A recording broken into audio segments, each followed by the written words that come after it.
I feel like you were made for a Western. You just really embodied Matthew and the challenges that come with managing different personalities. You were so good. Well, I appreciate your saying that, and I mean, I'm very thankful that Kevin Costner saw me as having it inside myself to be able to portray the character of Van Weyden, the captain of the wagon train. But I mean, I have heard that about me in westerns. Someone saying that that they're surprised I haven't done more. And I mean, Kevin said something funny to me where he said, you know.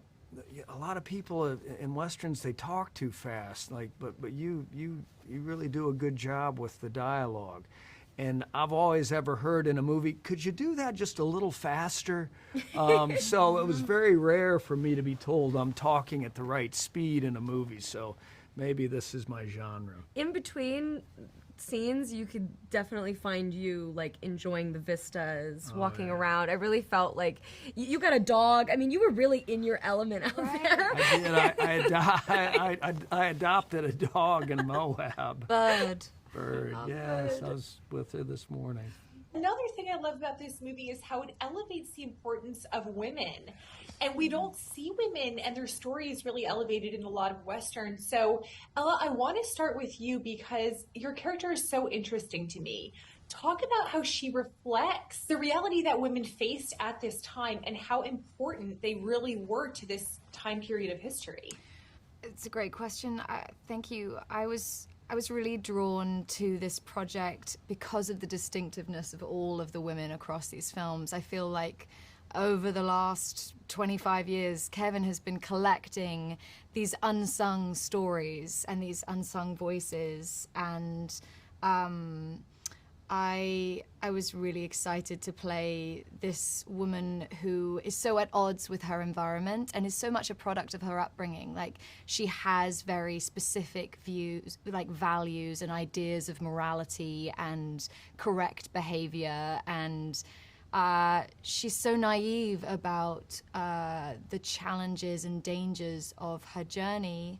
But at the end of the day, she's just trying to survive and protect her husband. And we see her be tested over and over again by the journey that she's on. And it's very true of women at the time. Like, we both had so much fun reading the diaries of women on the Oregon Trail. They are out there to read. They are fascinating, and their voices feel strangely familiar. Like, I feel such a kinship with them. But at the same time, they are embarking on these, like, just undeniably crazy journeys. Like, how was it something like 6 weeks to 3 months on foot with a wagon full of all of your supplies? Your life is in this wagon, all of this livestock. You have no idea where you're going to. You're often following a bad map.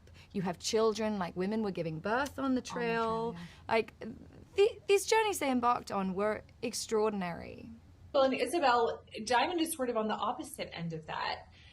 How did the historical context of the American West expansion influence your portrayal of this character, who's also just really interesting and strong in her own right? Well, you know, Diamond is raised by, Will Patton, who plays my father. She's one of 3 sisters, and she's raised by a man who is tough as nails, who is, very much looking for a new life for his family, and has told all of them that, they're going out west, and it's going to be really tough, and they're doing something difficult to have something better.